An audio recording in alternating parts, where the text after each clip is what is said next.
Well, hello everybody. This is Len Clark with American Government in Exile on this Tuesday, March 31st of the year 2026. Well, he's done it. The breaking news is that the man who calls himself president has now taken upon himself to sign an executive order in which he will make it much harder for mail-in ballots to occur, even though this very same man, Donald Trump, just voted in a special election or something last week in Florida when asked how he could vote by mail-in vote, but the rest of the American citizens, he said, well, basically he's president and he's really important, so he has a right to do it. But everybody else, he's going to strictly tighten mail-in voting.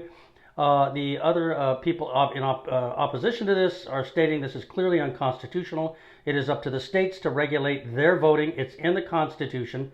Also, this president is now using draconian voter lists federally to essentially try to interfere with the elections in November. Essentially, again, interfering with how the states run their own elections according to the Constitution.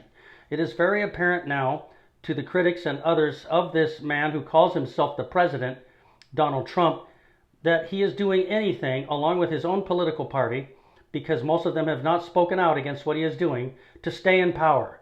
The undemocratic way, the un-American way. Again, breaking news, this man who calls himself president, Donald Epstein Trump, has taken it upon himself to unconstitutionally sign an executive order strictly limiting mail-in ballot voting, even though he just did so last week in a special election.